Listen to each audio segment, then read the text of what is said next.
PT Excel Smart Telecom Sejahtera Tbk menghabiskan belanja modal atau capital expenditure sebesar 11,18 triliun rupiah di sepanjang tahun 2025. Ya, adapun realisasi belanja modal tersebut meningkat 52% secara tahunan dari sebelumnya sebesar 7,38 triliun rupiah pada tahun 2024. Sementara itu untuk tahun 2026, Perseroan menganggarkan belanja modal sebesar 15 triliun rupiah. Di sisi lain, Perseroan menargetkan pertumbuhan yang sejalan dengan market untuk 2026 dengan pertumbuhan EBITDA sebanyak 2 kali dari pertumbuhan pendapatan dan sinergi merger sebesar 250 juta hingga 300 juta dolar.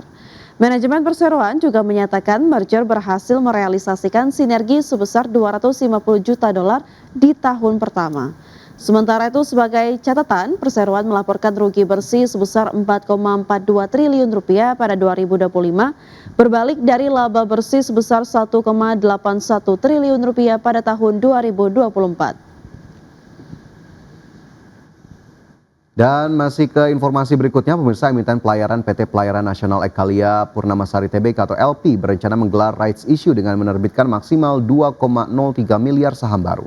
Ya, aksi koperasi ini akan dimintakan persetujuannya dalam RUU PSLB pada 9 Maret 2026 mendatang. PT Pelayaran Nasional Ekalia Purnamasari Tbk atau LP akan menggelar rapat umum pemegang saham luar biasa pada 9 Maret 2026. Dalam agenda tersebut, Perseroan akan meminta persetujuan terkait rencana penambahan modal dengan hak memesan efek terlebih dahulu atau PMHMETD. Melalui aksi ini, LP berencana menerbitkan maksimal 2,03 miliar saham baru dengan nilai nominal Rp100 per lembar. Jumlah tersebut mewakili 27,39% dari modal ditempatkan dan disetor penuh setelah right issue.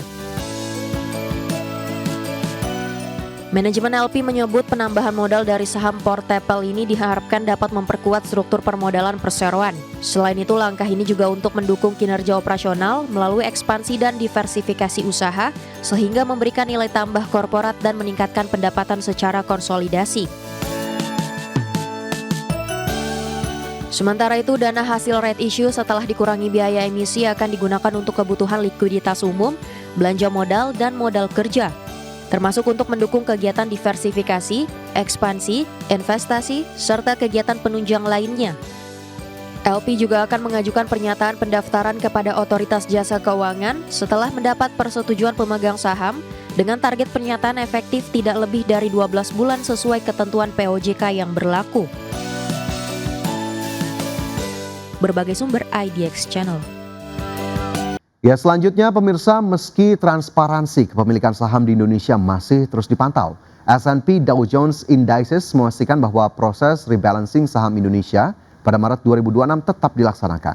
Langkah ini membuat S&P mengambil posisi yang berbeda dibandingkan MSCI dan FTSE Russell yang justru meningkatkan pengawasan terhadap pasar saham Indonesia.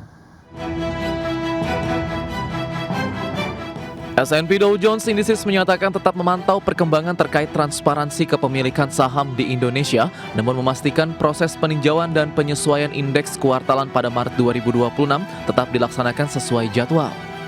Dalam pernyataannya, S&P DJI menyebutkan bahwa mereka memperhatikan dinamika terbaru, termasuk pedoman baru dari Bursa Efek Indonesia.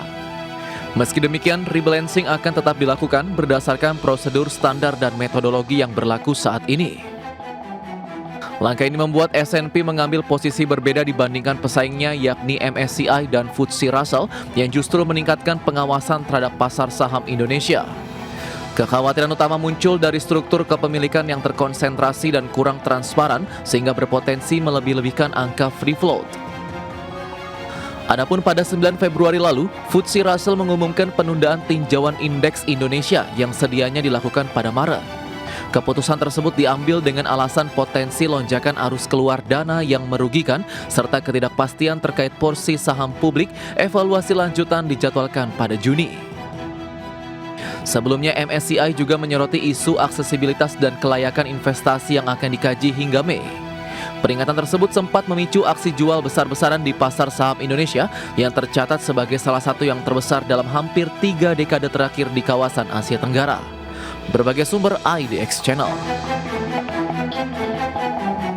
Ya, selanjutnya dari bursa global, pemirsa, indeks saham Amerika Serikat berhasil mencatatkan sedikit kenaikan pada perdagangan Selasa setelah berjuang di awal perdagangan karena saham-saham teknologi pulih dari titik terendah sebelumnya.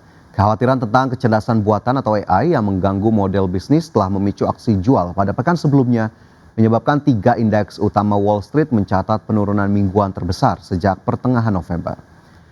Ya, berdasarkan data perdagangan pada perdagangan Selasa, indeks Dow Jones Industrial Average menguat 0,07% ke level 49.533, indeks S&P 500 menguat 0,1% ke posisi 6.843, dan indeks Nasdaq Composite naik 0,14% ke level 22.578. Sementara itu dari Eropa, pemirsa, bursa ekuitas Eropa berakhir di zona hijau didorong kenaikan saham sektor keuangan dan kesehatan di tengah pelaku pasar mencermati perkembangan negosiasi geopolitik serta dampak potensi disrupsi AI terhadap model bisnis perusahaan. Indeks Stoxx 600 ditutup naik 0,45% ke level 621,29. DAX Jerman menguat 0,8% ke posisi 24.998 dan indeks FTSE 100 Inggris meningkat 0,79% ke level 10.556. PT Matahari Putra Prima Tbk meraih penjualan bersih senilai 7,25 triliun rupiah di sepanjang tahun 2025, tumbuh 1,9% year on year. Meski penjualan bertumbuh, perseroan masih membukukan rugi tahun berjalan sebesar 152,19 miliar rupiah di tahun 2025. Emiten retail pengelola hypermart PT Matahari Putra Prima Tbk meraih penjualan bersih senilai 7,25 triliun rupiah sepanjang 2025 atau tumbuh 1,9% dari capaian tahun sebelumnya.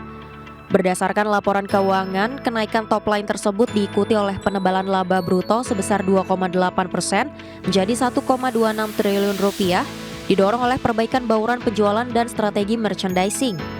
CEO PT Matahari Putra Prima Tbk Adrian Suherman menjelaskan bahwa kinerja tahun 2025 mencerminkan kemajuan berkelanjutan dalam memperkuat fundamental perseroan melalui pengelolaan biaya yang disiplin. Meskipun pendapatan mengalami pertumbuhan, perseroan mencatatkan laba operasional sebesar 26 miliar rupiah. Perolehan itu terkoreksi 23,1% jika dibandingkan dengan tahun sebelumnya yang mencapai 33 miliar rupiah. Penurunan tersebut dipicu oleh langkah perseroan yang tetap gencar berinvestasi pada inisiatif operasional, inovasi format retail baru, serta penyegaran produk demi memperkuat daya saing jangka panjang. Di sisi lain, perseroan masih mencatatkan rugi tahun berjalan sebesar 152,19 miliar rupiah pada 2025, membengkak dari rugi tahun 2024. Manajemen menyebutkan rugi ini dipengaruhi oleh beban non-operasional, sementara kinerja operasional inti retail diklaim tetap menunjukkan resiliensi. Untuk tahun 2026, perseroan akan fokus pada percepatan strategi berorientasi pelanggan dengan memastikan ketersediaan produk segar dan kebutuhan keluarga dengan harga terjangkau. Berbagai sumber IDX Channel.